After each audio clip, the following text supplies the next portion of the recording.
Mr. Speaker, last night's vote leaves a cloud of uncertainty hanging over our economy, and our most urgent task in this House is to lift that uncertainty.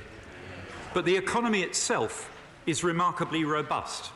It has grown for 9 consecutive years, with the longest unbroken quarterly growth run of any G7 economy, and is forecast to continue growing in each of the next 5 years.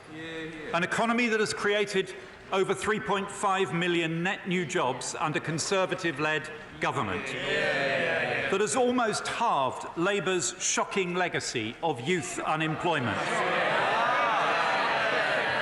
that has seen female participation in the workforce increase to record levels, and that is now delivering the fastest rate of wage growth in over a decade. An economy that has defied expectations and will provide the solid foundation that Britain needs to seize the opportunities that the future offers. A far cry, I have to say, from the 8 recessions and mass unemployment predicted by the House's very own Nostradamus over there, the Shadow Chancellor. Perhaps, Mr. Speaker, not so much an astronomer as a man living in a parallel universe.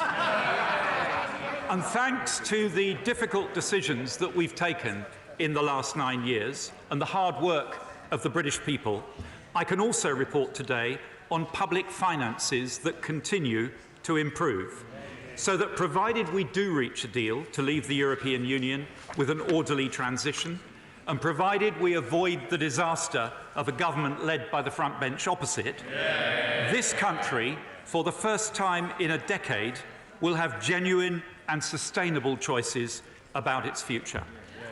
Today's OBR report marks another step on Britain's road out of austerity, and I'd like to thank Robert Choate and his team for their work.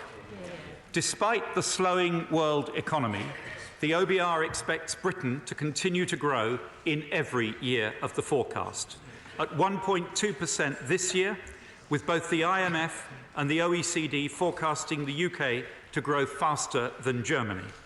Then 1.4% in 2020, as forecast at the budget, and 1.6% in each of the final 3 years.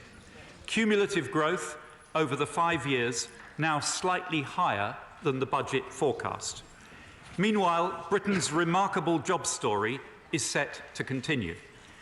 By 2023, the OBR expect to see 600,000 more new jobs in our economy. And despite the constant attempts from the opposition front bench to talk down our remarkable achievement on jobs, the fact, Mr. Speaker, is this.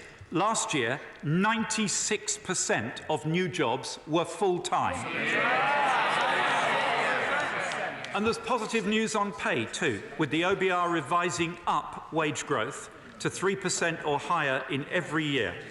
And with inflation now around the target throughout the forecast period, that means real wage growth in every year of the forecast. A growing economy, a thriving labour market, inflation on target, Mr. Speaker, a solid foundation on which to build Britain's future.